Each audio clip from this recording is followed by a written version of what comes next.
This evening we are devoting our subject to the problem of superconscious cognition. In the first place, as we usually attempt to do at least, we must clarify our terms and understand in common our attitudes on these rather abstract matters. When we think of the extrasensory band of human faculties or of spiritual apperceiving powers within man, such as clairvoyance and telepathy, we use general terms which perhaps are not sufficiently precise or exact to indicate the large variety of phenomena with which we are concerned. And when we see a person or become aware that an individual has performed some feat which appears to imply a kind of knowledge or perceiving power beyond our own, it is so easy simply to say, well, I guess he's psychic. Or perhaps he's a clairvoyant. And having come to this conclusion, also conclude that we have said something. Actually, we've said nothing. Yet, seldom if ever do we require any further discussion of the matter. We feel very secure in our discovery, and act as though we have really made a pronouncement of importance. Actually, what we generally consider this extrasensory gamut is made up of a universe of factors which we do not know very much about. It is quite probable that one so-called telepathic effect could be produced by any one of 100 or more causes, all somewhat different, many totally different. Thus, we are actually on the threshold of a world of values which we have not explored, about which we have very little common thinking and almost no common terminology. Under such conditions, it may well invite us to think through some of the levels of this problem this evening in an effort to maybe clarify or distinguish a little more clearly some of the problems and factors which must sometime become part of our general scientific knowledge, because we are moving inevitably in the direction of the recognition of an extrasensory band in the human pattern of cognition faculties. First of all, how are we to judge what constitutes the normal sensory gamut? Are we sure that we all hear the same thing when we listen to sound? If we all hear the same thing, what is the individual's place in nature who is tone deaf? Unless someone points out this tone deafness to him, he may go along for a considerable time without recognizing its existence. I also know persons who are colorblind. Now, when they are so colorblind that certain complete patterns are eliminated, and they are unable to tell the difference between a green light and a red light in traffic, they generally find out their difficulty rather quickly. But how many degrees of color blindness pass unconsidered and unnoticed? Now, it was told me some years ago that a very great painter could distinguish about 475 shades of red. How many can we distinguish? Well, perhaps red, vermilion, carmine, and all the colors that are not red.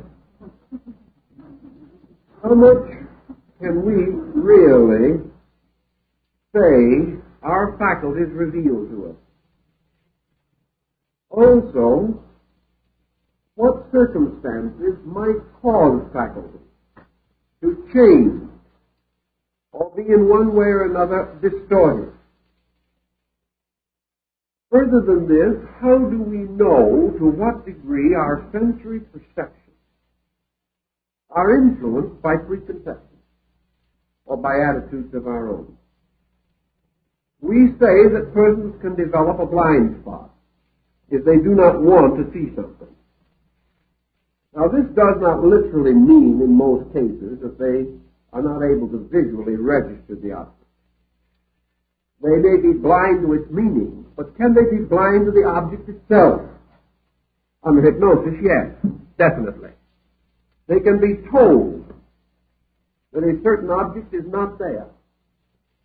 If they believe what they are told, they are absolutely unable to see the object, although it is there. Or they may be told that an object is there which is not there, and they will be able to see it.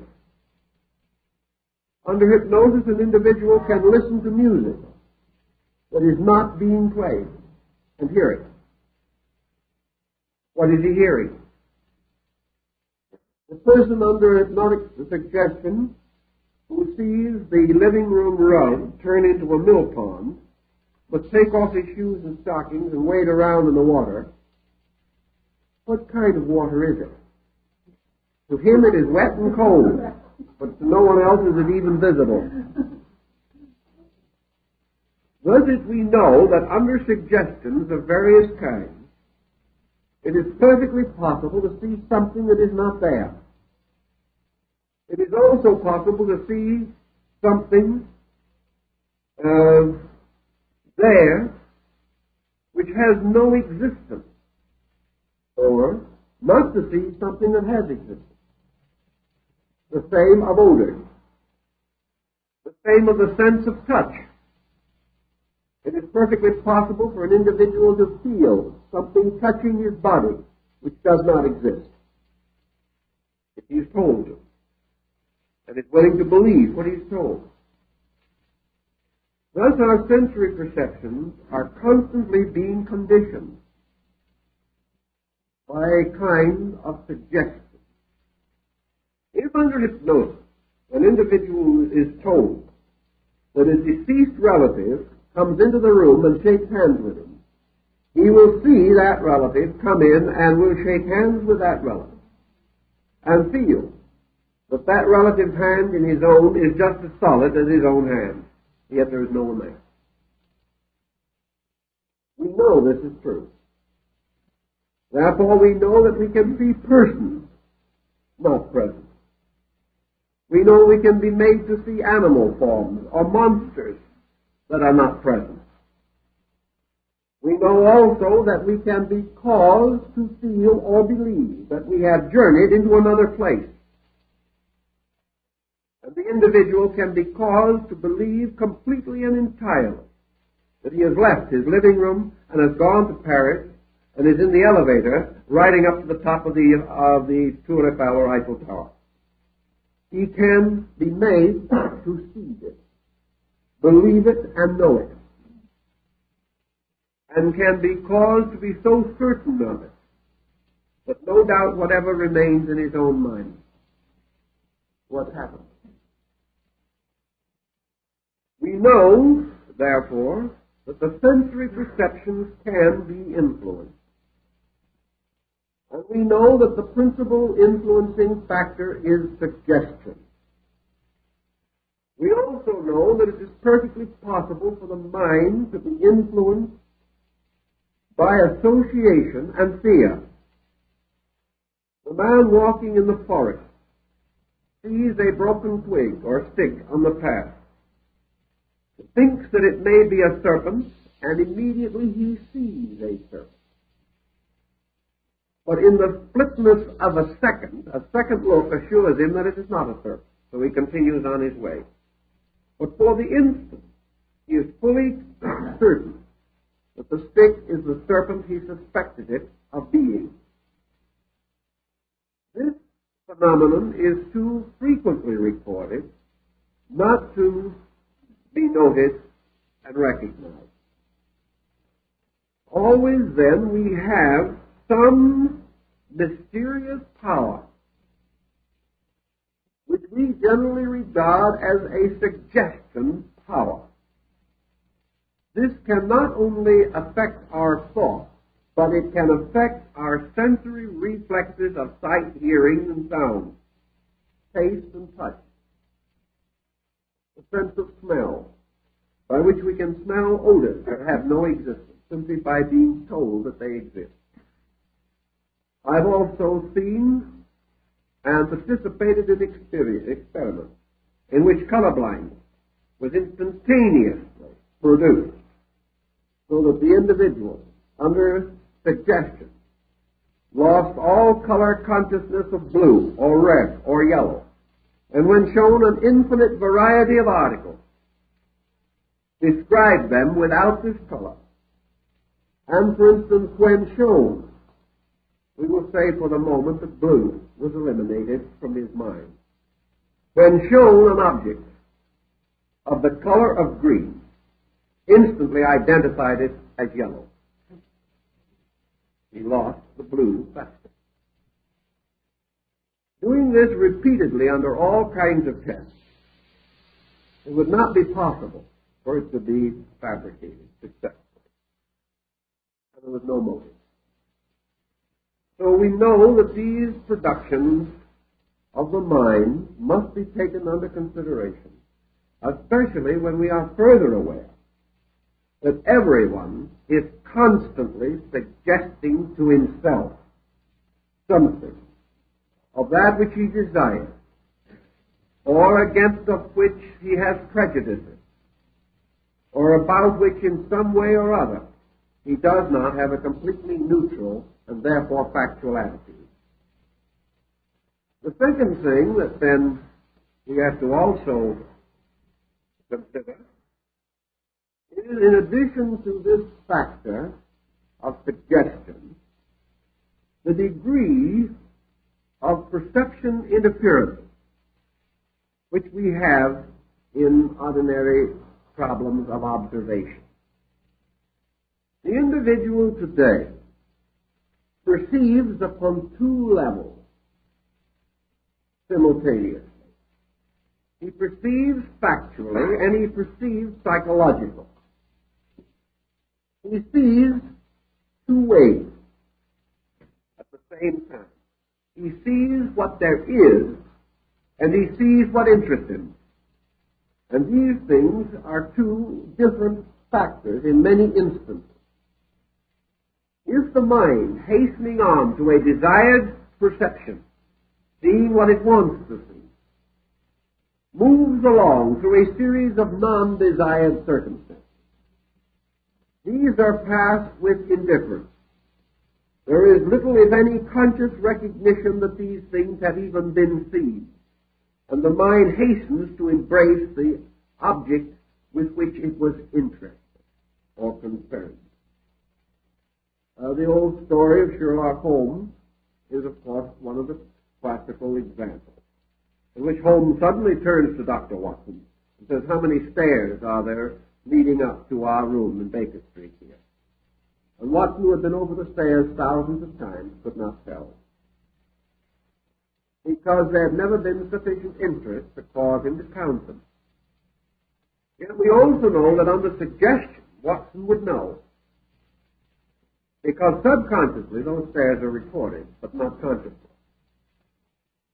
If, therefore, we are consciously hastening toward a certain condition, we may be subjectively registering a wide variety of phenomena, which at the moment is of no particular interest to us, certainly not sufficiently vital to make any conscious contribution to our awareness. Yet all this information is available to us and is locked within a kind of filing system from which it can be drawn out in two ways. either by a technique, such as hypnosis or suggestion, or by a natural technique, which is referred to as association mechanism. When there is some particular reason by which this particular submerged idea plays into a pattern, it may suddenly be remembered or brought into conscious awareness again. Now, in awareness of this kind, this double awareness, conscious and subconscious operating together, the conscious is a rather prosaic thing, heavily indoctrinated with prejudices, opinions, and beliefs, seeing only what it desires to see, seeing good only where it wishes to see good, and evil where it wishes to see evil. But beneath this conditioned faculty perception is the subconscious, unconditioned acceptance of facts. Now, this subjective, factual acceptance is usually more observant than our conscious faculty, because it is not conditioned and because it is not penalized by our moods and attitudes, nor is it educated into a kind of sensory dishonesty, as is the case usually with our conscious faculty. We are told, for instance, in the sphere of art, that no matter how peculiar, how unpleasant, how even displeasing an art example may be, that if we are able to see it often enough, or if it comes into vogue and is frequently brought to our attention, we can become accustomed to it, accept it, and finally discover no longer any asymmetry or disproportion in it. The object has not changed, but we have changed our attitude toward it. This happens in connection with style, with clothing, with models of automobiles, with types of furniture, which cause us sometimes to divide so markedly between the new and the old, discarding the old only because it is not new, and accepting the new only because it is not old, having no validity behind our attitude.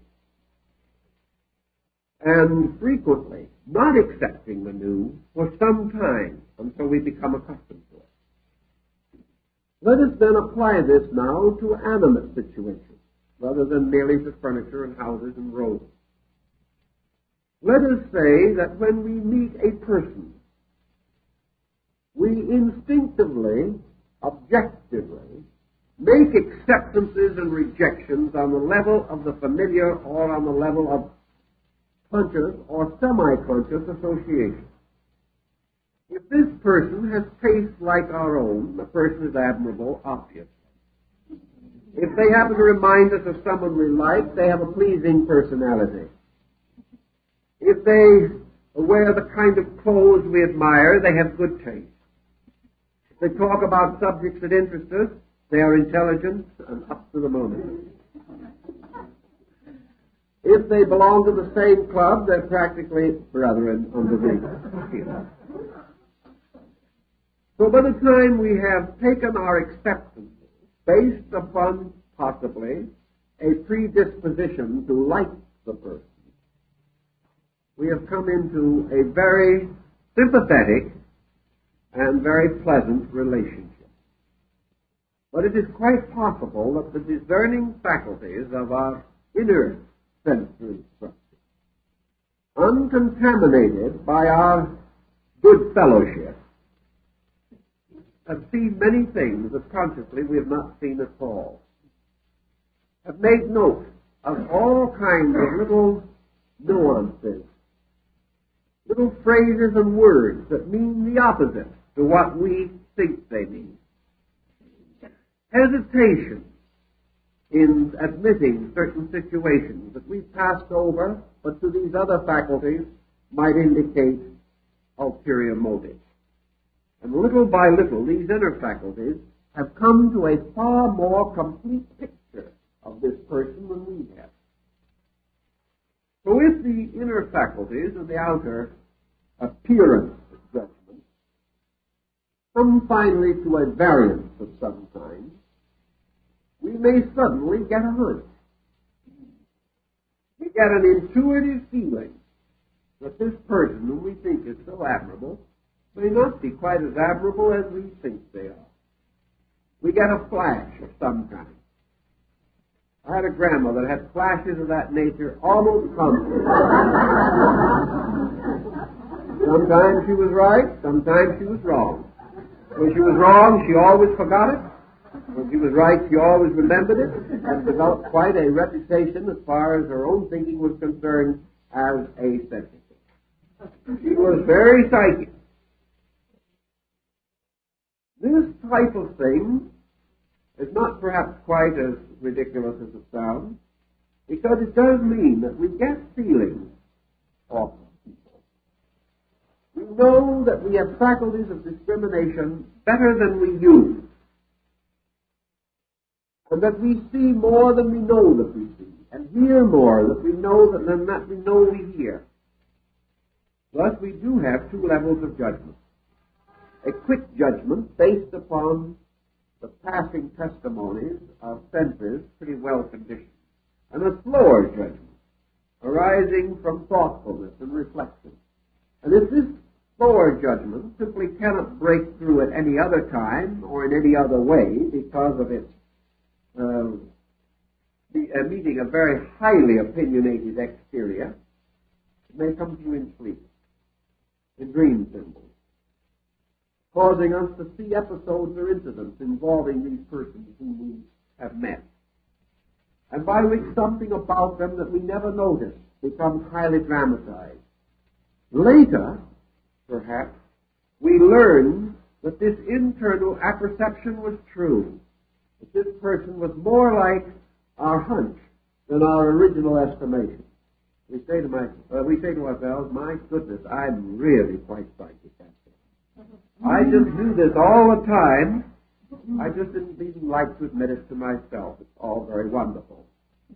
Actually, it is not any indication of an extrasensory faculty at all.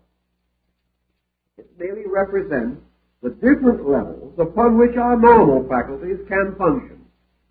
But as we are aware of only one level of function, anything else to us is miraculous and mysterious, and we have to develop exaggerated ideas about it.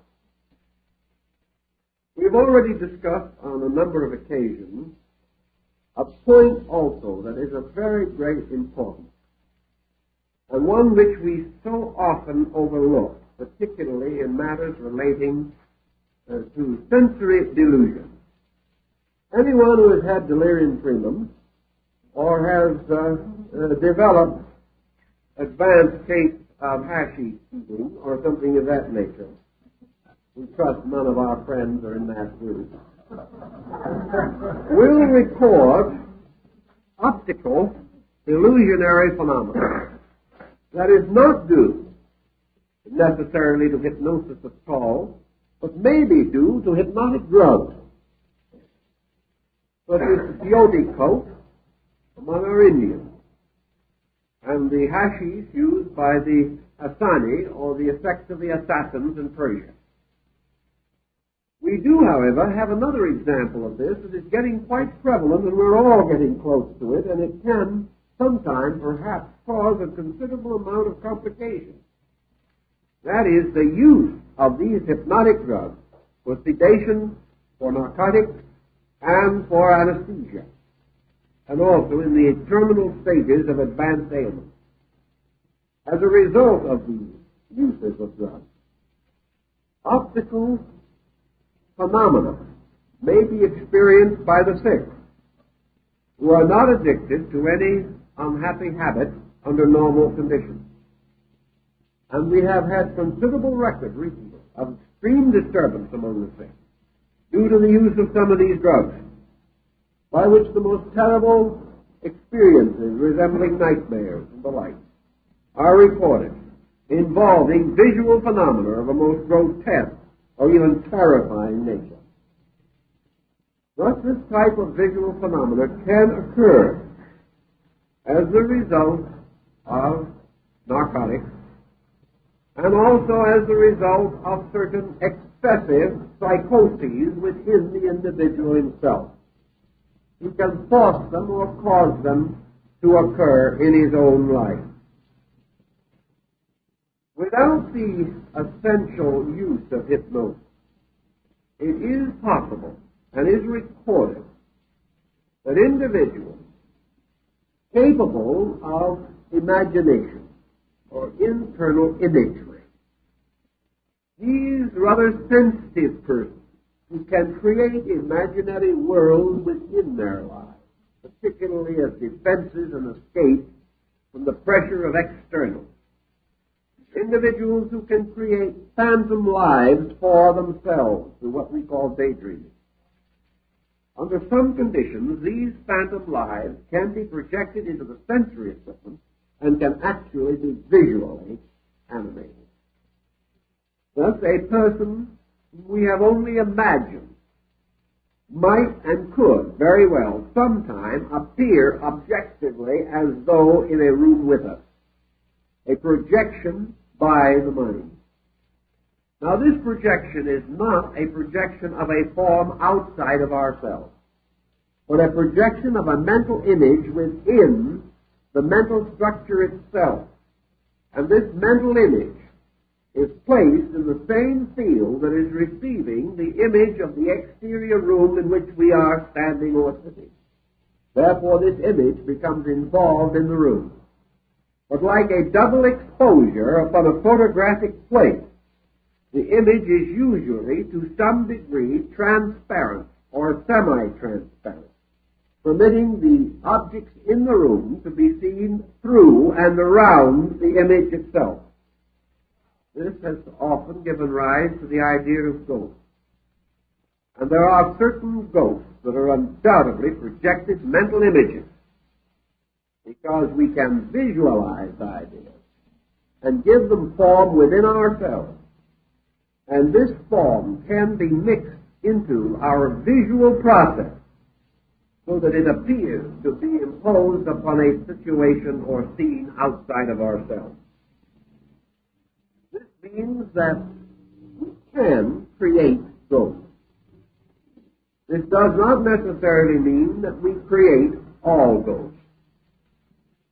But it causes us to say that the mere fact that an individual has seen something is no more a proof of clairvoyance than is delirium tremens a proof of clairvoyance, or some fantasy observed as a result of an overtoxic situation arising from acute alcoholism. These situations all demand analysis and study. And as yet no effort has been made really to analyze them or to divide them one from another. The next question that would naturally come to our mind is, presuming that we have five sensory perceptions, is it possible, is it reasonable to assume that all of these perceptions have overtones? Is there any place in which we can say with certainty, at this point, the area of a sensory perception must inevitably end?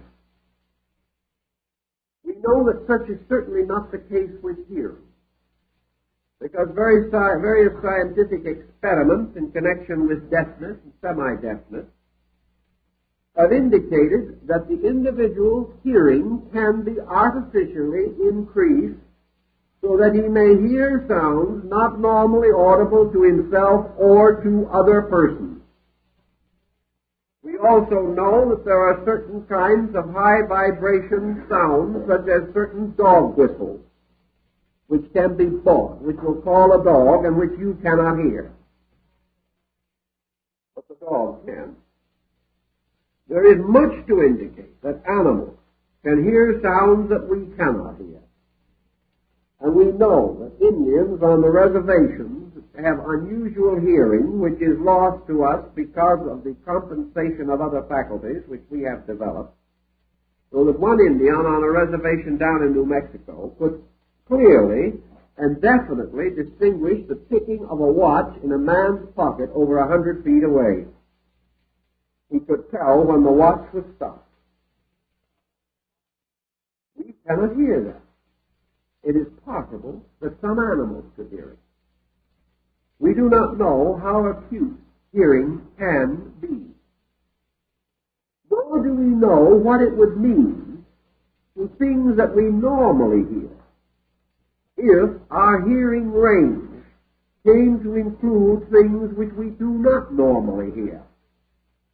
Supposing, for example, we were listening to a fine orchestration, and suddenly our hearing faculties were enlarged. Would this mean that, like high fidelity, we would enjoy it more? Or would this development, for which there was no compensation in our orchestration, result in our music suddenly turning into inharmony or into chaos, because it would no longer be catering to certain preconceived levels and tonal developments which we now regard as harmonious? I remember one occasion Benjamin Franklin tells the story of how he was enjoying a certain bit of music that was being played, and the poor dog under the window was dying from it, miserable and howling and groaning. But to him the music sounded fine. If we had a different thought for him, would we enter into a different kind of sound world? And under such conditions, would the present sound world merely represent a part of this new world, or would this larger hearing force us to change our entire concept and cause us to find all the sounds that we now hear inharmonious? It is quite possible that it would. That a change of the limitation of our gamut would require a complete reorganization of our entire tonal concept and a re-education of our entire mental attitude toward sound. This could be quite important. I remember years ago in New York, I had a friend who was an opera singer. He gained some reputation in the field. He came for the first time to listen to some very high-class Chinese classical music. The opera singer in question was rather given to the Italian school. And after a few minutes of Chinese classics, declared that they'd never heard such a horrible series of noises in their lives that could not be considered music. Later, my Chinese friend told me that his opinion of the Italian composers was identically the same. Now, this means something. It means one of two things. Either in racial differences, there are different tonal acceptances, or that the acceptance and rejection of harmony is conditioned by familiarity and repetition, and that things to us are harmonious and beautiful merely because we have become accustomed to them. Whereas that which is not harmonic is merely that with which we are not accustomed. That was Wagner's contention. The only reason why we are offended by enharmonic intervals is simply because we are not accustomed to them. And he proceeded to use them in composition with great success. Everyone said it was terrible when he did it. 50 years later, everyone said it was wonderful. It was just a change in the thinking of the people. So we know that one way or another, sound can be affected, influenced. Now what about things seen? Realizing that the seeing of something may have a profound effect upon the entire psychic life of the individual. Could we go so far as to agree with Buddha that the five senses make the person? And that if anything happened to these five senses so that they carried different testimony from what they carry now, the person would be a different person. Some way we are nourished by the acceptance of these sensory reflexes and build our lives around these acceptances. If then we could see something we do not see now, would any part of our world remain unchanged? Supposing we could add a clear extra perception to the higher or to the lower end of our visual scale. And suppose in the moment of so doing, we suddenly came into a universe with different dimensions from those that we know today. It is quite possible that even one or two steps higher or lower in our visual scale would completely change our relation to space, because that extension might fill space with things always there but as yet unseen. We might suddenly find ourselves surrounded by people, races, creatures that have always been here, but about which we have no conscious realization. This was the burden of the thinking of Socrates at the time of his last discourse, when he declared that he perceived people living along the shores of the air as men live along the shores of the sea.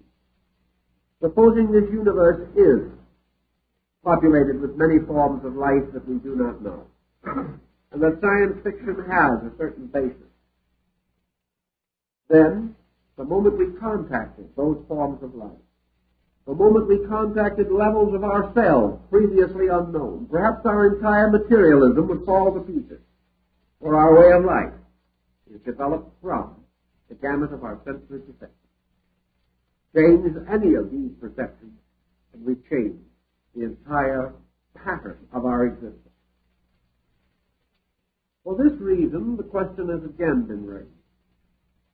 Is there any evidence that man's perceptions are changing, basically? Have we any reasonable justification for assuming that 1,000 years from now, or 10,000 years from now, we will have a different sensory orientation from what we have today, and that many things now regarded as mystical or mysterious or metaphysical will in that time become part of the common faculty allotment of the individual? This is a tricky question. I don't intend to evade it or avoid it, but it is not a question on which prophecy can safely be made. Go back now to consider what has been the story of man's sensory perception gamut. It would seem that man's perceptions have always been in conflict, that he has possessed a subjective, metaphysical or mystical perception field, that this is very clear and well developed in primitive people in comparison to the development in modern sophisticated man. Therefore, we would appear to find a gradual diminishing of these extrasensory faculties over a long period of time. That in all probabilities our remote ancestors, 10,000, 50,000 years ago, were more psychic than we are. That gradually the objectification of our way of life and the building of ever greater dependency upon external things and the loss of the need for these subjective factors. These factors have caused them to decrease in acuteness. For example, man today does not need the defensive mechanism of the squirrel. He does not need the protective devices which are found in primitive animals. He does not need the almost psychical apperception of the savage man who had to survive in a world of constant dangers and hazards.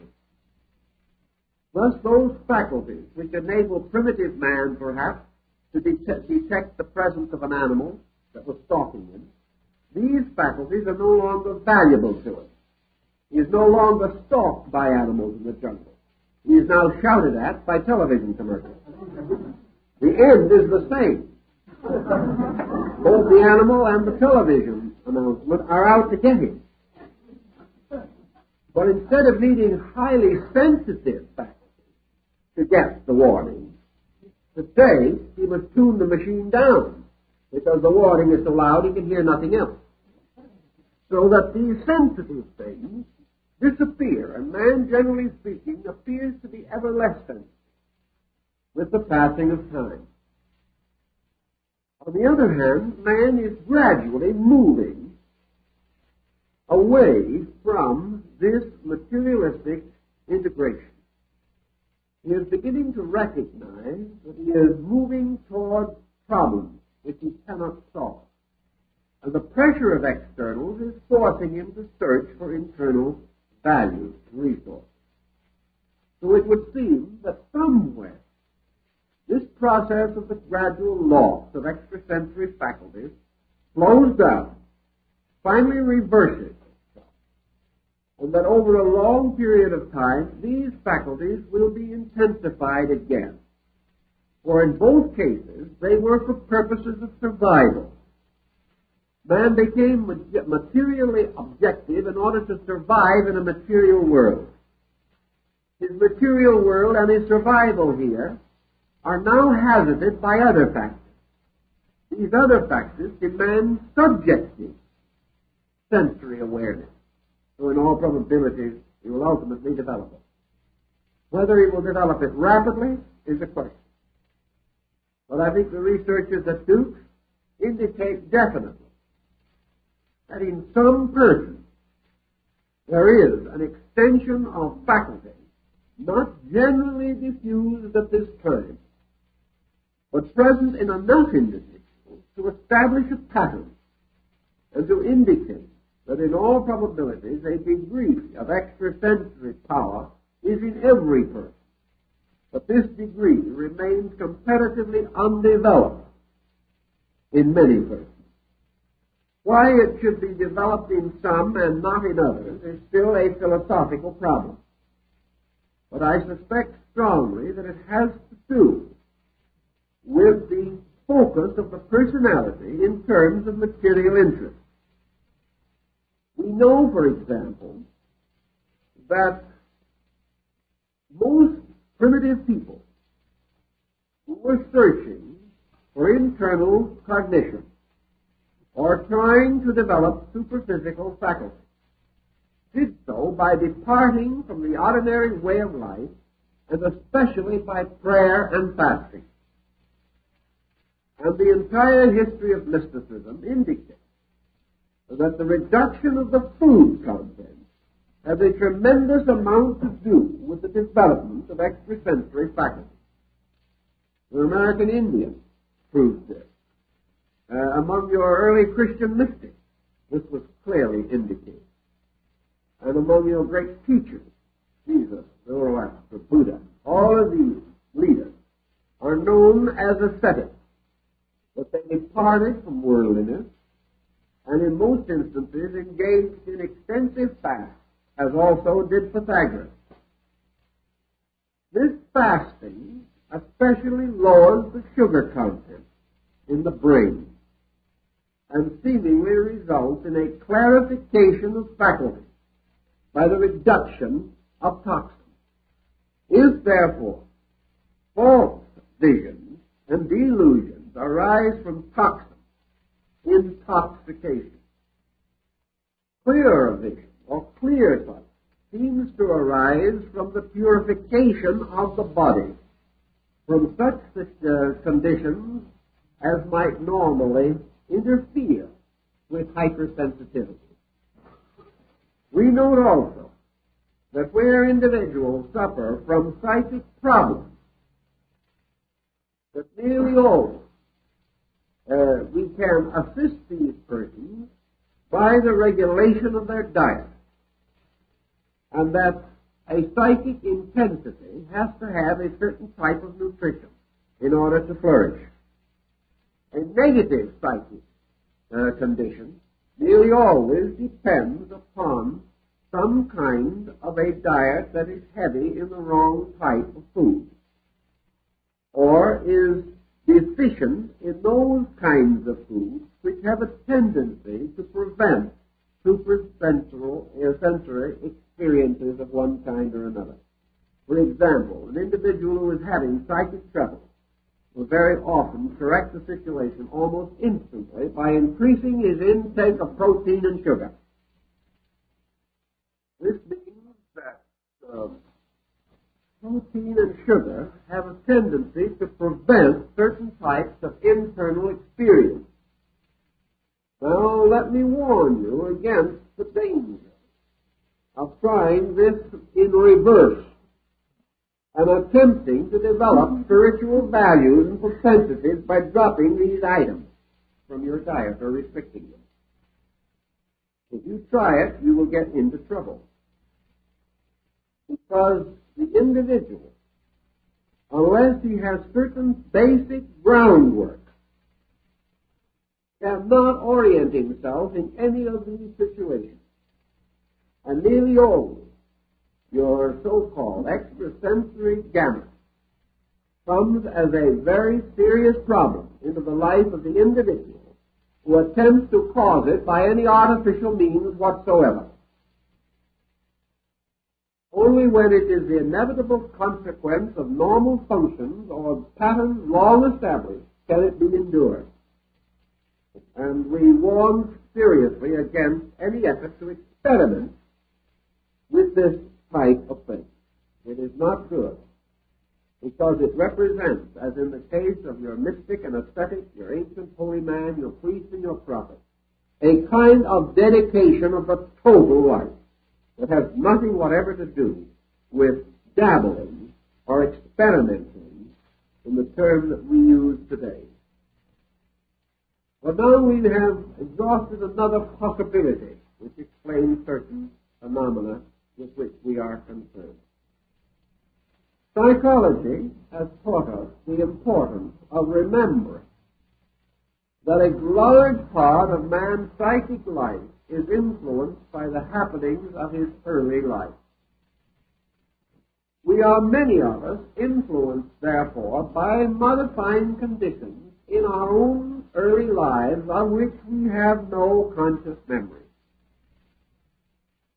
There are very many associates, situations, reports, which were we to suddenly discover them today, we would regard as evidence of mystical faculty. But in reality, they are only memories that have always been there, but which have not been brought into objectivity. We also recognize that in psychical phenomena, which is quite common, a great part of it, not all, we don't say all, but a great part of it, can be attributed to the inconsistency which exists between the surface person and the subjective person.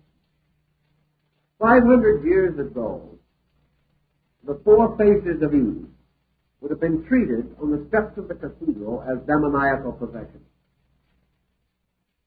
200 years ago, it would have been treated for the same thing, but not on the steps of the cathedral. Now it is passed over as a psychological phenomena of interest. No one gets very excited over it, except the idea of creating a book which is going to produce a reasonable revenue to the author and publisher. Actually, you have here in this problem of multiple personality merely an indication of the different beings inside of ourselves. The four faces all had their own temperaments, their own attitudes, their own dispositions, and part of the time separate existence. Well, this is not so common. Usually this separate existence situation is merged in a confusion, and we do not find too much separate existence. Maybe a little occasionally operating in the daydream, in the sleep phenomena, or perhaps in temporary pressures of personality. But actually we do have a great many different individuals who can play various parts in our lives and can, under certain conditions, appear to us as separate persons. Let us take for a very simple fact that in a dream, any psychic area of pressure which we may have within ourselves can be, and usually is, symbolically impersonated as an individual. Thus, someone appearing to us, either in dream or so-called vision, may be the symbolical personification of a pressure, of an attitude, of a psychic tension within our own nature, or one of the symbolical parts of the psychic field itself, the various parts of which play such an involved and confused role in the numerous aspects of our personality. Ordinary individuals in their daily lives move along through the day, the months, and the years, and as far as they know, they are always one person. I question it very much. And I think if you will analyze this fact carefully, you will question it very much. You will realize that you are a nice, quiet, placid individual until a situation of a certain nature arose. Then suddenly you became highly defensive, extremely suspicious, critical, tyrannical, short-tempered. Then, slowly this faded away, accompanied perhaps by a general depletion. You didn't feel very good after this outburst, and so you had to take a little rest, and you finally got back again to the normal state of this kindly, good-natured disposition that you were acquainted with. Then everything went along very well until your neighbor suddenly got a new automobile. Then suddenly, for no reason at all, a very avaricious genius began to develop inside of you and take on demoniacal proportions. Anything good that happened to that neighbor was a cosmic misfortune as far as you were. You did not wish them any bad luck, but you hoped they'd never have any good luck with that car. You suddenly stopped in your tracks. You said, is this me? I'm a nice person. Why should I want something unhappy to happen to my neighbor because he's fortunate enough to have a better car? Well, the only reason why I feel the way I do is because he doesn't deserve that car. It should have belonged to me. I'm the fellow that deserves it. He's no good. I'm a hard-working man. He gets a new car. I drive one 5 years old. So I think I shall have a long thought on what we're going to do about changing administration at the next election. And after a while, this gets tiresome, so we drop back into the normal pattern of being good-natured people again. Then all of a sudden, the little boy gets sick. Suddenly, our good-natured selves become a monument of fear, terror almost. We love this child. We've got to do something quick. For the last 5 years, we've been telling everyone how little we thought of doctors. If the little boy is sick, so the first thing we do is phone the quickest one, the nearest one we can find. We say afterwards, was that me that did that? I'm not supposed to like doctors. Then something else comes along. And this child, the sickness of this child, suddenly we forget all kinds of things that were important. We hadn't thought very much about religion. We thought that religion was something that other people needed. And all of a sudden we begin to wonder if perhaps we should do a little praying for that child. We suddenly realize what the men used to say and what they meant when they said there were very few atheists in foxholes during the war. Trouble has hit us. All of a sudden our universe isn't sufficient anymore, and a whole new personality comes through us. A personality essentially atavistic. What we would like and what we would accept instantly is the rattle and the fetish of the medicine man, if it would only get that little boy well again. We begin to wonder whether a miracle could be performed and how we would go about to order one. Then after a while, the little fellow gets better, it all sinks back again. And all the time, there are different people coming through us.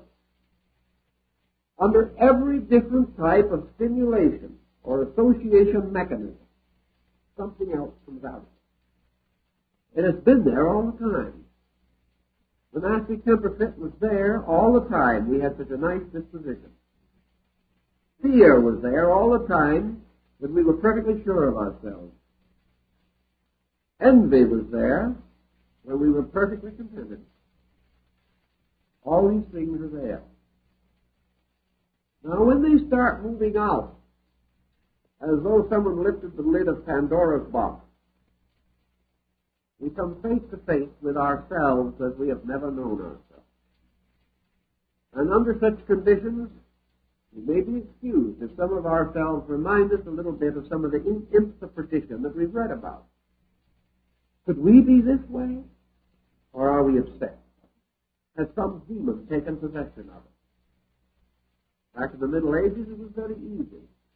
Any time you didn't live the way you believed you should, there was a demon responsible, because nobody had any faults of their own. Today we begin to wonder whether it is an imp of darkness whispering in our ears or just an ordinary streak in ourselves. Now we begin to know that it is this streak in ourselves. So that there are the selves in us, better than we know, worse than we know, different. There is the artist and the businessman, the musician and the carpenter and the banker. All these crisscrossing, which make us very complicated human beings. And on the surface, only a little personality with a conventional appearance, which we generally regard as ourselves. Actually, this little personality is not ourselves. It is merely a puppet that we're holding on one hand, like a marionette in a Punch and Judy show. The great operation is going on underneath and behind and practically unnoticed. With this larger operation taking place, things are happening every moment that are not to be easily explained in our everyday philosophy. These things, to some of us, mean nothing. They just pass unconsidered. But to another type of mind, or to any type of mind under certain conditions, these things become omens of great signs and shadows of impending events. All kinds of strange things move and stir within us when we become sensitive to the profound diffusion of our own internal life. All this has to be considered. All these elements have to be examined before we can go on and affirm or assume that there is anything miraculous. And then we come face to face with the famous Paracelsian axiom, which is very, very wise and very good. Namely, that there is no such a thing as a miracle, or that a miracle is an effect, the cause of which is unknown, but must be equal to the effect that it produces, because we live in a lawful universe. Consequently, these various faculty perceptions which seem to escape into some wild world of unbelievable magic or mystery, all these strange stories that tie in with Indian sorcery and Tibetan magic, somewhere all these stories belong in a lawful universe.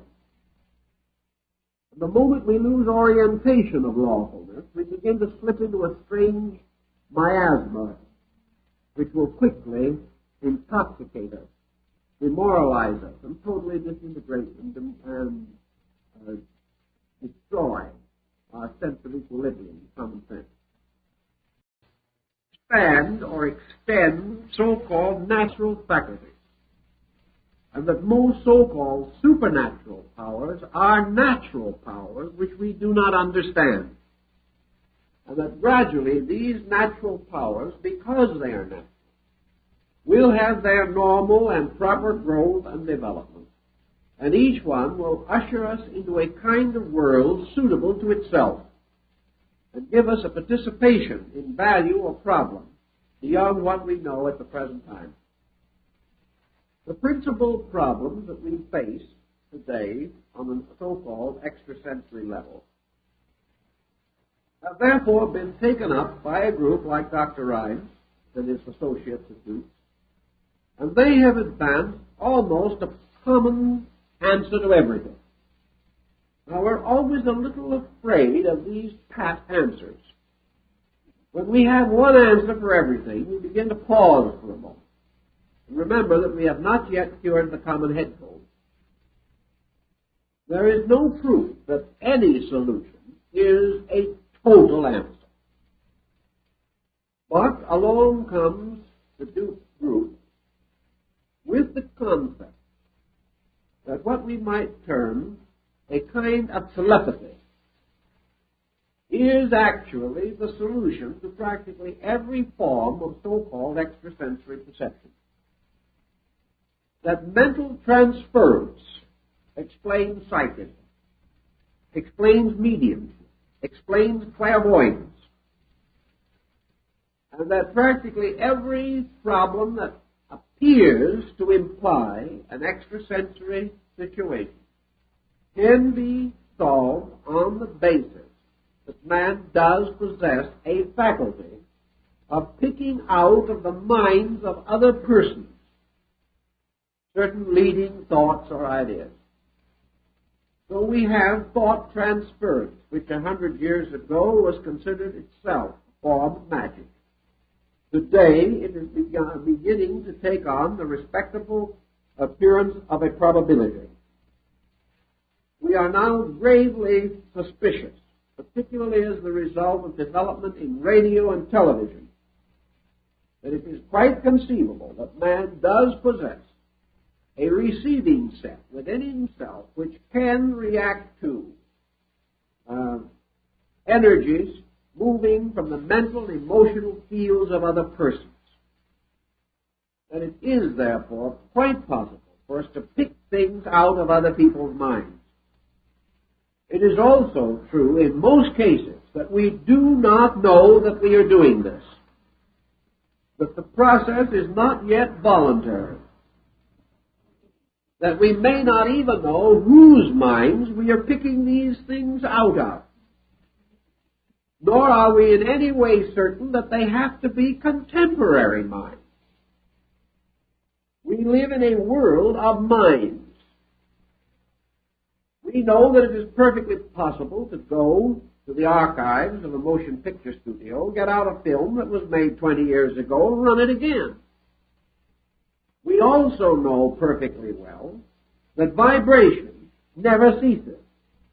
Therefore, although it is forever changing, never diffusing, it never ends once it is set in motion. Scientists not so long ago were really seriously contemplating the possibility of creating a device sensitive enough to pick out of space Lincoln's Gettysburg Address in the original. That it is conceivable that it can be done. It will be a wonderful, strange, and a little morbid day when it comes to pass that everything that we have said or will say in the near future could be picked out of space by somebody 100 years from now, especially some of those rather quiet talks in the back room. Family arguments, name-calling, and also those various legislative procedures behind closed doors might make wonderful material for mental reviving at some future time. Probably would result in the total rewriting of history and the complete collapse of our psychology of historical orientation, which might be a good thing. Now, if it is possible that a mind can pick out of other minds or other times or out of the mental life of the total collective folk or body of mankind certain thoughts, then it might be also fair to say that everything else being equal, those thoughts in the collective mind most strongly held would be most quickly available to other minds, because the body of such thinking, more intense, with more continuity, would be a more powerful vibratory wave likely to break through into the consciousness of a sensitive person more rapidly than perhaps some gentle and very furtive ray that it has little, if any, support down through time. That we may live in a world in which some of our thinking is derived from other minds, perhaps much of it, opens an interesting field of speculation. First it was heredity, then it was mental telepathy, which was advanced to answer the question of why we behave like human beings. Is it possible, therefore, that all our thinking is affected by waves of mental energy around us? That perhaps everywhere, all the time, we are being bombarded by thoughts. Obviously, there has to be some control of this, or else we would be drowned in a world of collective thoughts, notions, and attitudes. We are not. Some method of integration, of filtering, of control and direction is present in our own nature, so that apparently we do our own thinking. But under certain conditions, pressures seem to arise in our thinking, which we cannot account for, and which then perhaps may be regarded as arising from collective thought or from the mental life of the world around us. This is an intriguing procedure to develop. It also suggests a universal availability of common thought material. The only possible answer to the problem at the moment is that the faculty for the receiving and interpreting into objective awareness of these collective pressures is very slightly present in the majority of persons. But in some individuals, in a small number of individuals, it is rather more present. But in very few indeed to any degree of exceptional markedness. Thus, a truly consistent mind reader or telepathist who can perform any useful or notable achievement in such a field is extremely rare, and when such a person appears, becomes a wonder of his generation.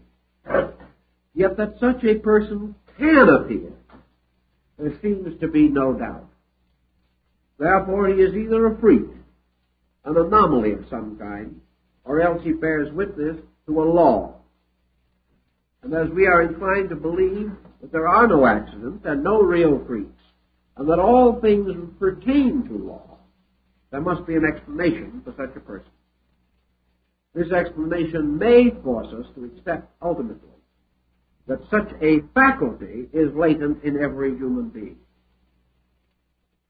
The next point that goes beyond this situation relates to the application of this so-called telepathic faculty in the ability of the individual to capture some lost or forgotten factor in the life of an individual. Let's take a simple case and see if we can make anything. The individual goes to a sensitive or a mystic or a psychic, saying that at some past time a valuable document was lost. Where was this document placed? The psychic, in a short time, is able to come up with an answer as to where the document is. Experience and experimentation indicate that this would be a remarkable occurrence. Yet, the proof lies in the fact that the document was in the place so described and was promptly rescued. Now, such things have happened. In fact, there is a person in the United States at the present time whose specialty is to help the police to solve crimes. They have come to a very marked degree of success with cases completely baffling the police, in which no known element of help could be found. Thus, such a thing is possible. Now the question arises, who knew where that document was originally placed? How did it get into the place where it was found without the individual who sought for it knowing where it was? The next question is, did this person ever know where it was? That is a very difficult question. Under hypnotic regressions, it has been found, on some occasions at least, that the lost article was actually placed where it was found by the person later unable to remember where it was. And therefore, that in the subconscious of this person, the true location of the article was always known. In the subconscious of this person, the true location of the article might be known in other ways. For instance, supposing this article had been placed where it was found by a parent, friend, or relative of the individual searching for it, and done during the childhood or infancy of the person who later sought it. If in their presence, 40 or 50 years ago, when they may not have been over 6 weeks old, the person who placed the article stated in their presence to someone else where the article was, it could always be refound from the subconscious of that younger individual. So who knows all the details of this particular situation? If the article was placed, someone knew where. Did that someone tell anyone else? Is that someone dead? Before they died, did they communicate it to anyone else who might be keeping that secret? If so, it could still be picked out of somebody's mind. So the problem of the mind as its relationship to these situations is extremely tricky. Now there is another problem that is almost equally tricky. And that is that we possess another faculty which must sometime be recognized. And that faculty is our ability to sensitively pick up atmospheric impressions.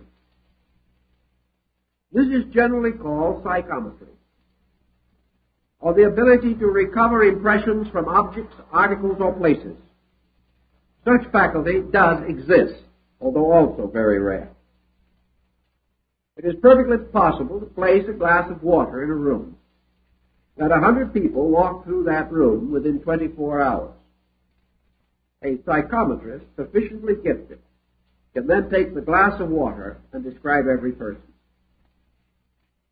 But there are very few that possess this gift. Yet it exists. Therefore, it is possible to pick up all kinds of information from inanimate subjects in which impressions of energy have been placed. In other words, is mental energy the only kind that can be received? Or can sensory energy also be picked up by an extrasensory band of faculty perception?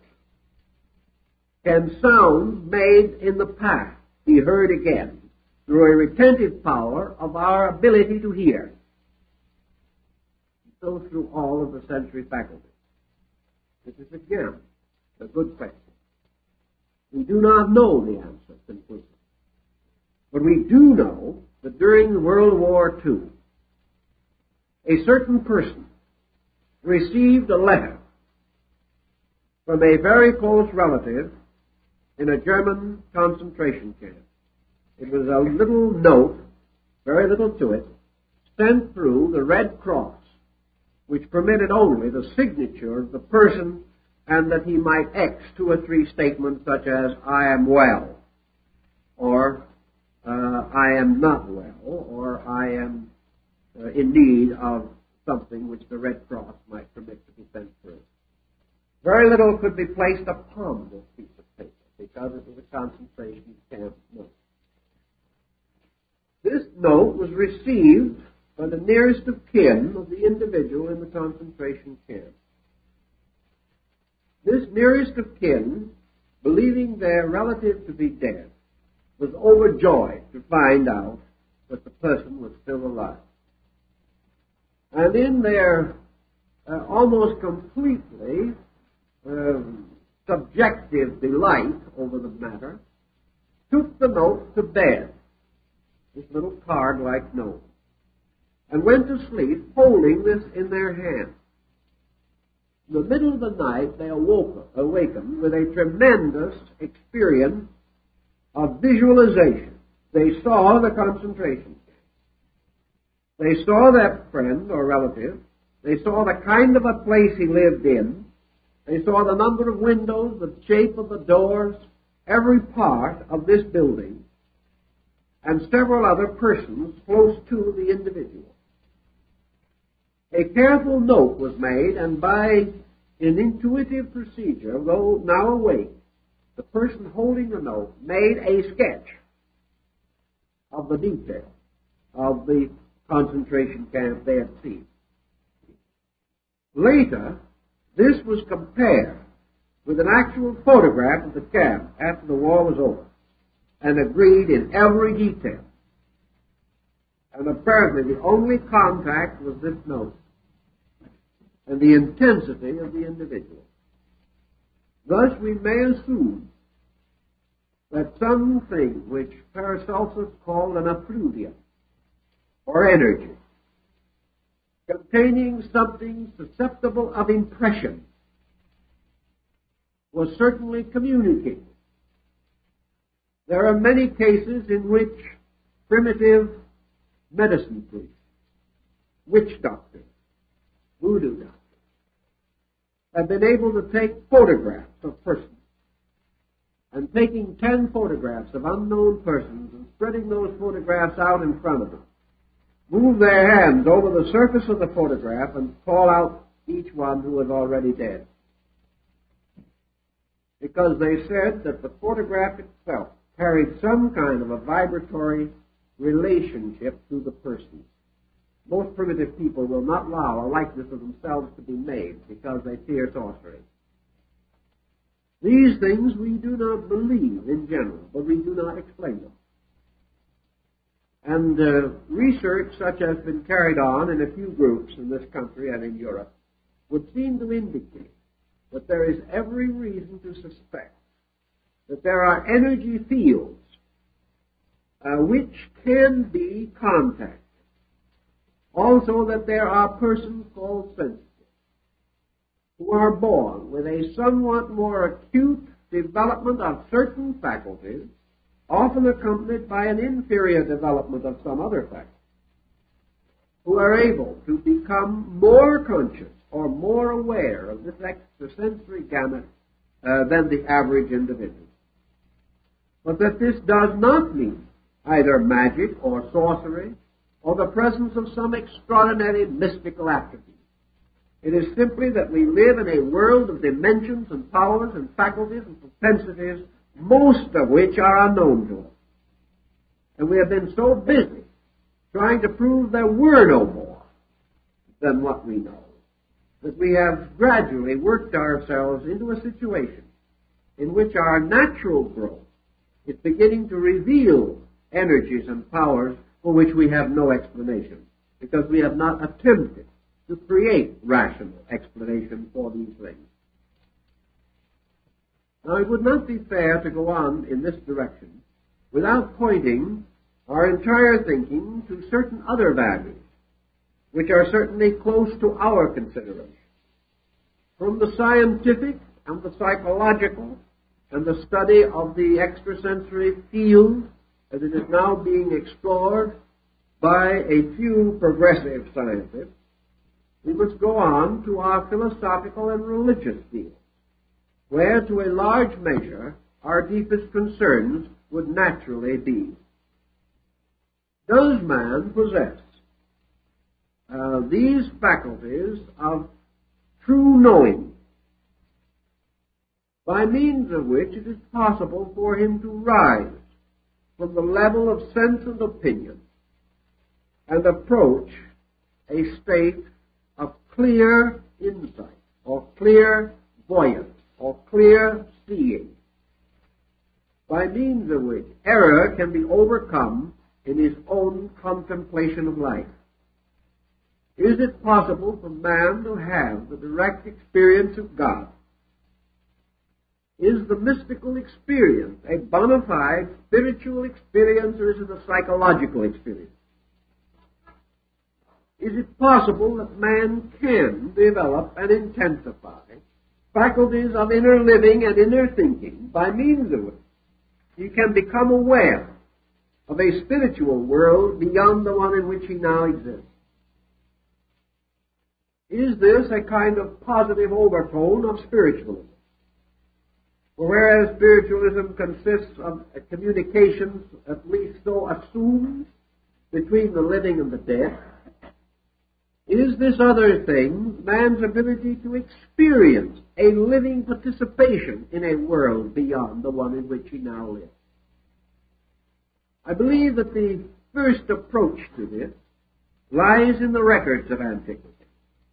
And to a measure at least, these records are negative from the standpoint of true spiritual experience. We know that ancient people did create a condition of temporary clairvoyance by hypnosis and drugs.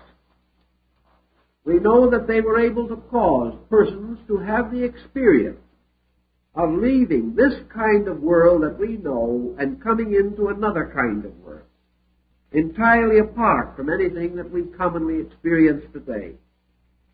Was this world genuine, or is it merely a kind of dream world in which the individual, subjectively retiring into his own consciousness, there experiences a universality which he cannot explain or interpret in terms of his ordinary sensory perception? It would seem that such can happen. Whether this is the total answer must be given further thought, but that man can appear to have a separate life in a dream state, that he is capable of a kind of inner living in which he is not aware of dreaming, but seems to exist in another kind of world, but that this world is subjectively within himself, we may affirm to be a possible experience. Is there another possible experience in which he proceeds into a true world beyond the one which he knows at the present time? The empiric answer to such a question is rather obvious, namely that there is no possible reason to question why man could not have a larger experience.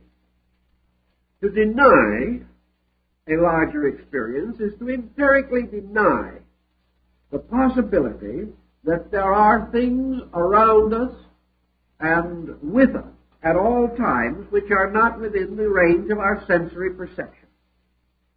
It is almost certain from our modern scientific knowledge that we are isolated into a very small part of a living universe, that the larger part of this universe is simply beyond our sensory experience, but has a perfectly valid existence.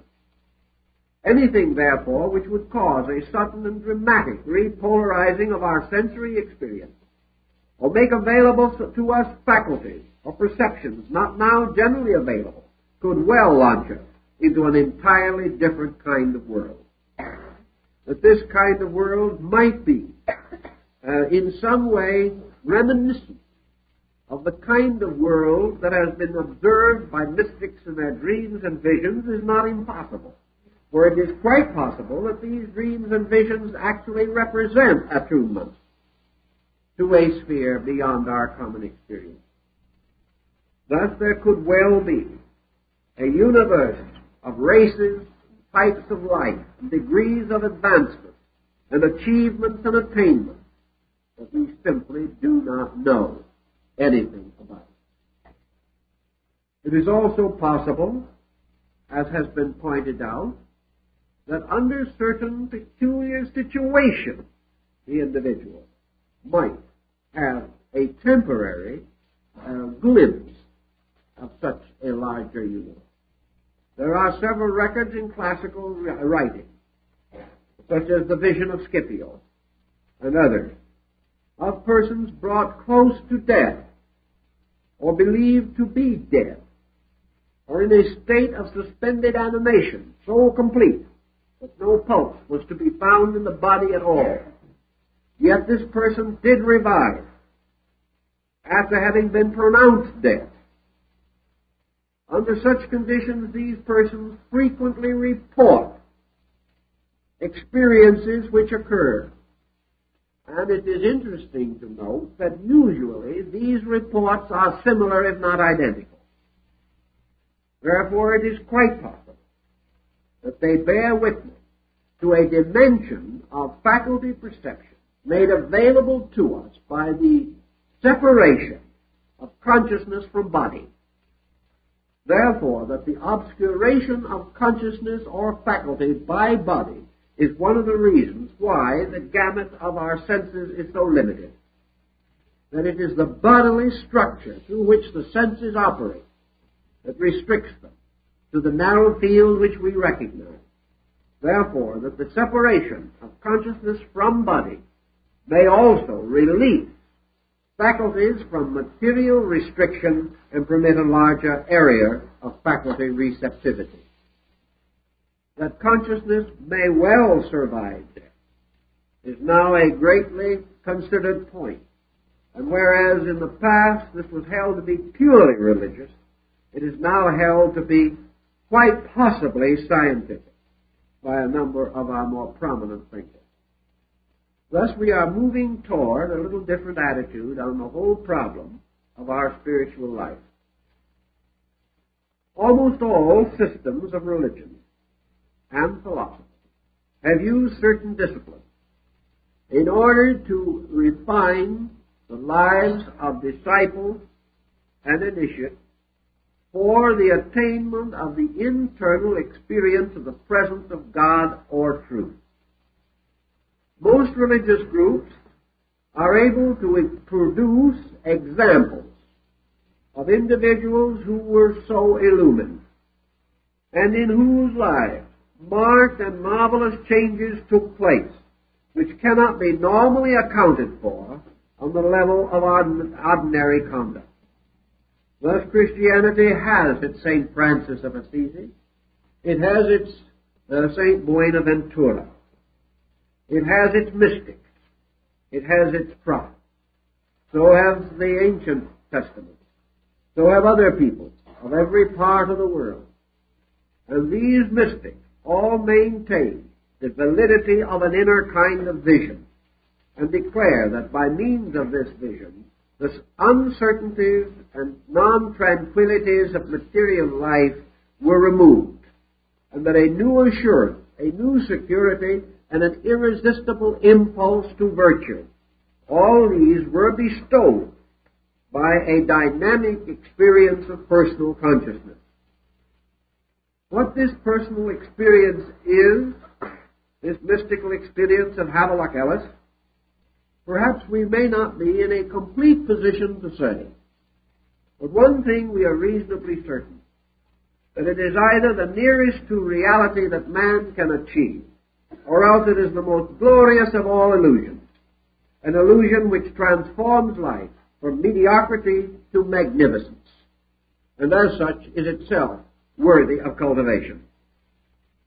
For we can judge all things only by their consequences, and we are inclined to cultivate or encourage that the consequences of which are in every way meritorious, producing a better level of living, a greater dedication to principle, a greater love for fellow man, and a greater veneration for the principles of life and truth and virtue.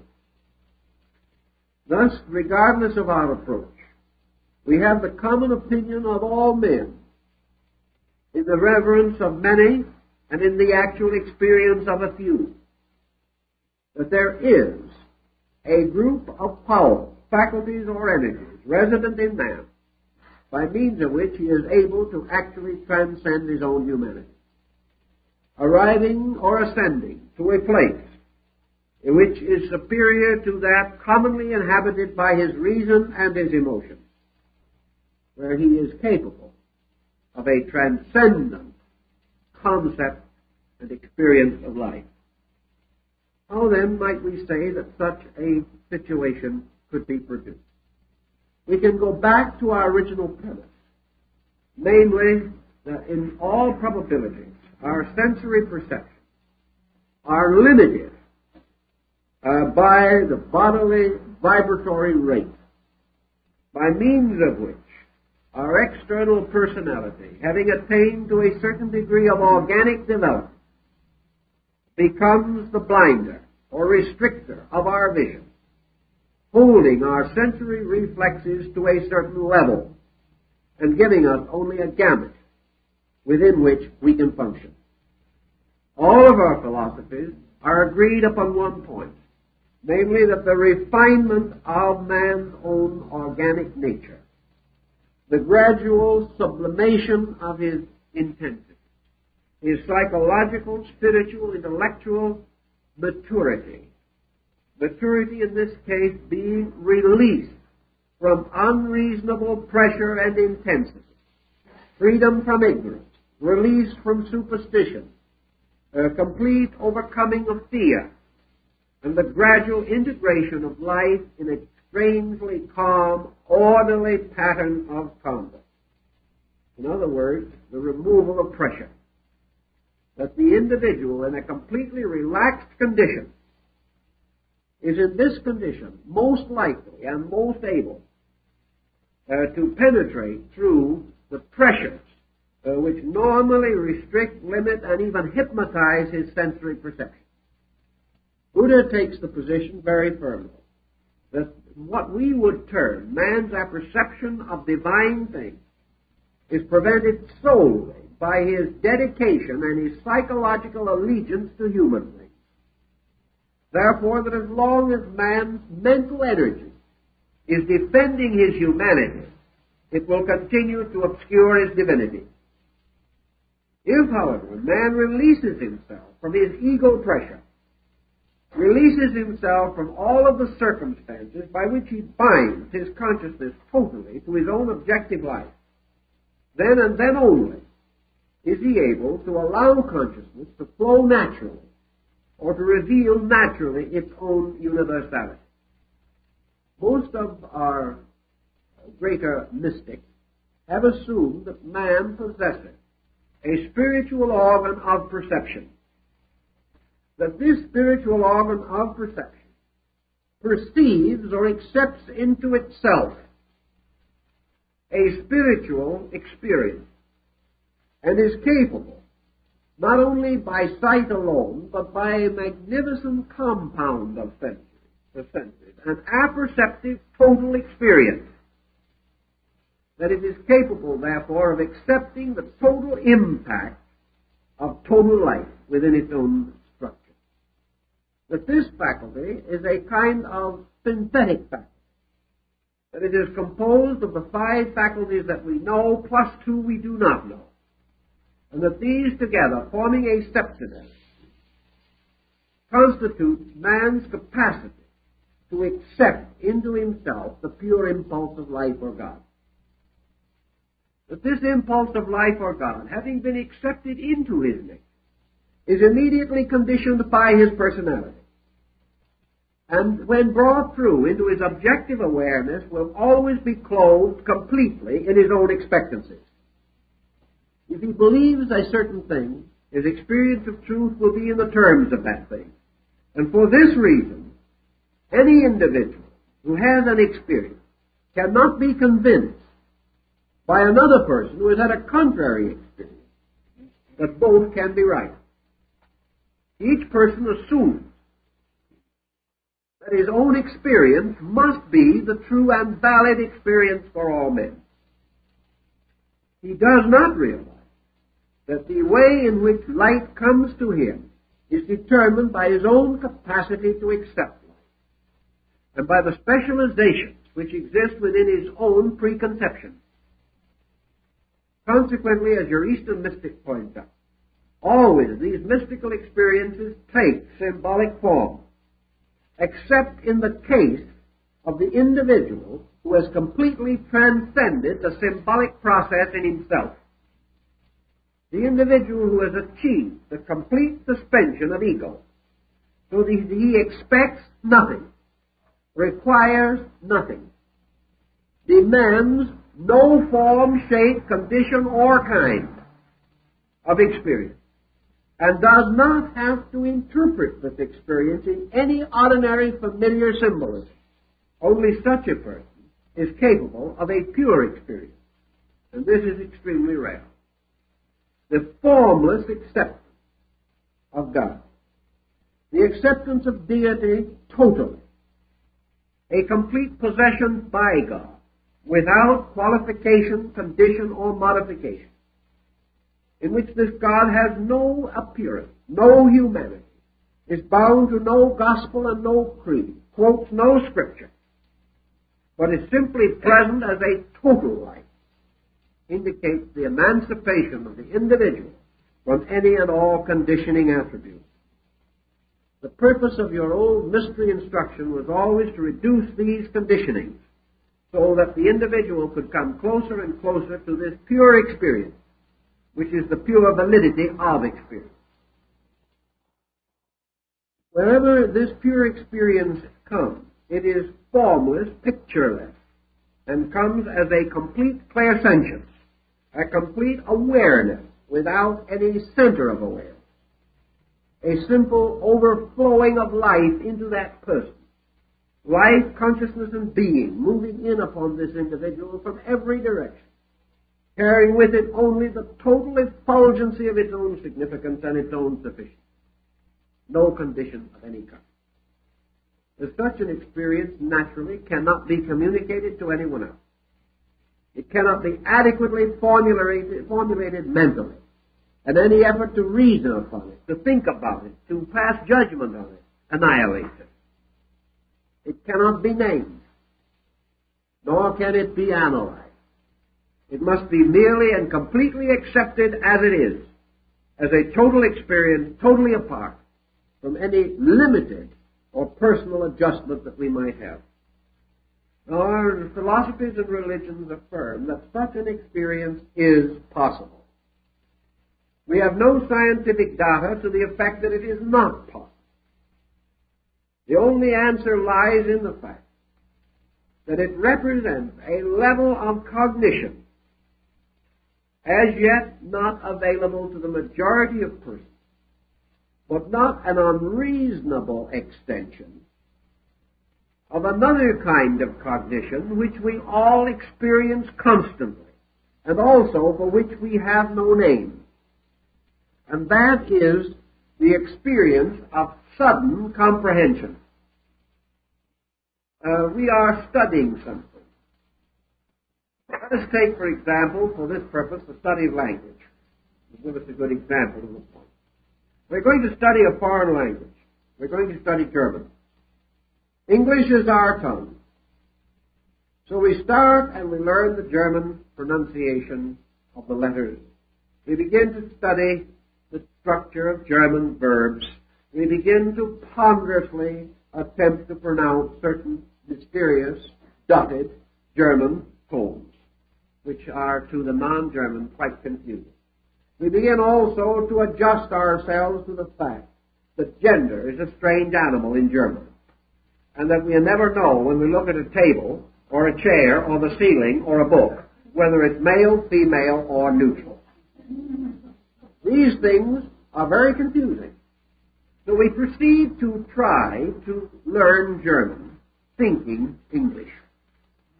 We try to think English into German and German into English.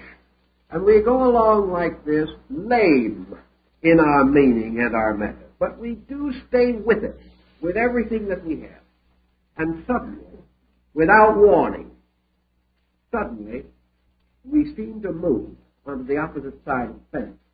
Suddenly we awaken one morning and discover that we have learned how to think German.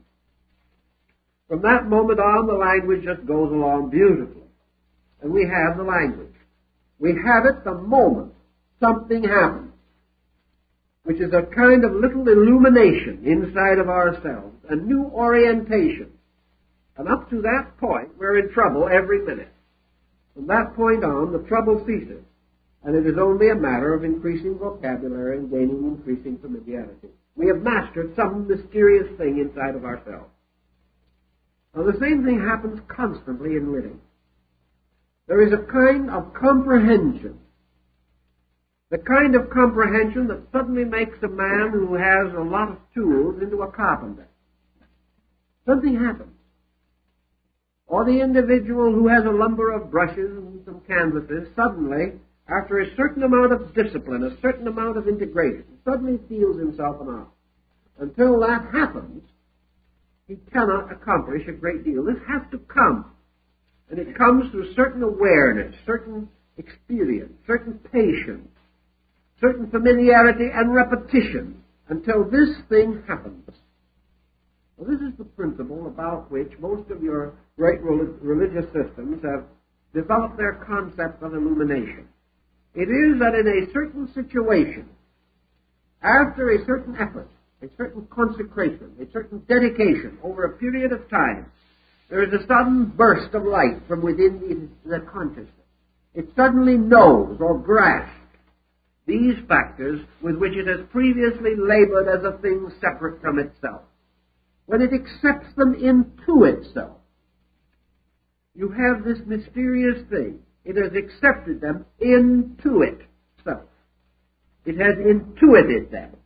It has come to know them as an experience by what we call intuition. So there is that moment in which we suddenly find that all the labor of the past is bearing its fruit. And until that time, it looked very sterile and difficult. The same way in disciplines of philosophy, mysticism, and religion. There are long roads in which nothing seems to happen. We go along hoping to know, struggling to find out, seeking to believe, desperately desirous of being convinced of something bigger or better. Suddenly, something happens. And all this labor, this effort, becomes and so dynamically, vibrantly possessed by something. And in that moment, all the doubts and uncertainties seem to fade away, and we are in possession of. We have gained a facility in. We know certain facts about this thing with which we have been laboring. And so the ancients had this idea of a kind of cognition. A cognition that results from the patient application of principles and the gradual refinement of structure, the unfoldment of capacity, the devotion of life to the service of its own primary need, this need for life. And then suddenly, all these things in their own good time, bearing their own proper fruit, the arriving or arising of this situation that seems to be the solution, the answer, the natural product of all this effort, striving and trying that has previously come to us. In this, then, the ancients believed man has this power, the power which lies behind the senses. After all, what is the power that animates sensory perception? It is energy. Man has 5 senses that he knows of, and 2 that are as yet not completely individual. Literally, the 7th sense, which is sense in suspension, the Sabbath of the senses, the resting or the peace of the senses, contains all of them. And this 7th sensory power, which is the chemical substance of all the others, is the faculty or sensory power of pure conception, or pure knowing, pure apperceiving. When the faculties separately continue their way, man lives in a universe of fragments. When 2 or more of them unite, these fragments begin to make order. When 5 of them unite, we have civilization, for whatever it is worth. When 7 of them unite, we have consciousness, a factual situation brought into objectivity by the union of divided parts. For only by their union and by the new faculty released by their union is man capable of total cognition. Therefore, scientifically, if you wish to assume it, what we would call cosmic consciousness is merely the inevitable extension of ordinary consciousness. There's nothing mysterious about it. It is the destiny and end of all consciousness, that it shall be universal. And it is the destiny of all creatures that they shall grow and unfold until they are capable of becoming the conscious instruments of this consciousness. But at various times along the way, as we all observe, there are what we would term anomalies. There are persons who are born apparently out of time, often before their time. There are persons who lived 2,000 years ago, whose vision is greater than ours today. There are leaders, philosophers, and mystics of the past, whose understanding we have not yet equaled. Thus also in our daily lives, there are those around us who have different degrees of the inevitable development of these sensory conscious factors. And occasionally, out of these patterns, there comes an exceptional example. These exceptional examples are more frequent than we realize, but we do not recognize them because we are not trained to know what constitutes an extra faculty power. Actually, almost everything that we call genius represents an intensification of faculty. A great musician, a great artist, a great sculptor. These persons represent levels of consciousness development beyond that of the ordinary. If it were not true, we could all do what they do, and we cannot. We cannot all be a Leonardo da Vinci. But he is simply an example of a development of faculties and an arrangement of them, by means of which greater resources are available to him because there is less confusion and conflict among the sensory faculties and less obscuration of these faculties by the density of ignorance and matter. These persons have earned their abilities, and they have sharpened the instruments by constant use. We are not sharpening our instruments as rapidly as they did, therefore we do not possess them. But actually, consciousness is in many ways. Johann Sebastian Bach had a great consciousness for music. This consciousness was just as truly a mystical thing as were the revelations of Emanuel Swedenborg or Andrew Jackson Davis. There is just as much mystery and wonder in the magnificent attainments of great musicians, artists, creative geniuses, and even great creative scientists as there are in the so-called fabled Mahatmas of Asia. All of these represent degrees of consciousness faculty development. And we have around us constant examples of these attainments.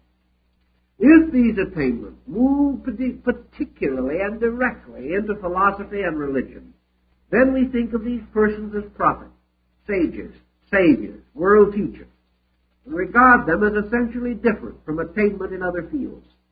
Actually, all consciousness growth represents the gradual attainment of a superior state of internal cognition, a hyper-awareness of values, factors, powers, forces, energies, substances necessary for the expression of creativity. And when we are able to tune into these things, we are able to produce the outstanding works which these persons produced. They did not know how they did it. They did not realize what was happening. But many of them were extremely devout and did sense that this power that was in them was not merely their own, but was the power of a divine principle moving within them. This type of dedication is the recognition that all great works are the works of the one great worker, that worker being the divine power in man. Adjustment to this power is, therefore, a natural degree of consciousness. And that such consciousness is possible, we have every reason to assume. That all that passes for it is not this, we also know. But we further realize that the proof of these things is in terms of their works. True consciousness produces works which are natural to itself and reveal their integrity and their security through all time to come. False consciousness is usually associated with pretensions not sustained by works, and may therefore be rather easily discriminated by those who have the faculty to know. An individual, without becoming especially better or more noble, may sharpen certain faculties, may even develop in extrasensory bands such as that of telepathy. But the individual who desires to have a strange but profound spiritual at-one-ment with the divine root of things must walk in the way of heaven, must follow the dictates of truth and of spirit, and obey the laws of that God, by means of which these good things are to come to him. Failure to do this is to frustrate the purpose. Therefore, we may say that man may build faculties, or he may build integrities. And somewhere along the line, he may build both. Faculties plus integrities constitute true growth. Faculties without integrities mean very little.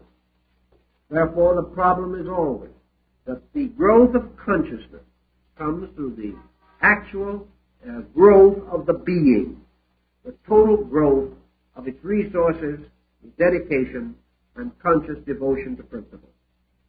This does not necessarily mean also that these things are accomplished at present, for there is much to point out that previous activity through the law of rebirth and karma may bring to the individual in this lifetime something which he cannot perceive to be directly associated with his present action. Therefore, he may appear to be enjoying privileges that he has not earned, or being denied values which he feels are justly his own. All doubts and uncertainties of this nature must themselves be suspended, or they will destroy the spiritual achievement that is sought. The individual must accept a lawful universe, earn what is not yet available, and use what is available with the deepest wisdom and understanding that he possesses. Other courses of procedure are dangerous. But out of it all comes this realization that what we call the larger consciousness of man is an involved process of extending known values toward their infinite, or toward their ultimate development and growth, and of combining with these comparatively unknown factors, all of which combine together to fulfill the ancient admonition, be ye perfect. And in order to attain such a state of perfection, the consciousness of man must increase and extend beyond its present attainment. Well, I think that's all we can do for this time, so we hope to see you again in the near future.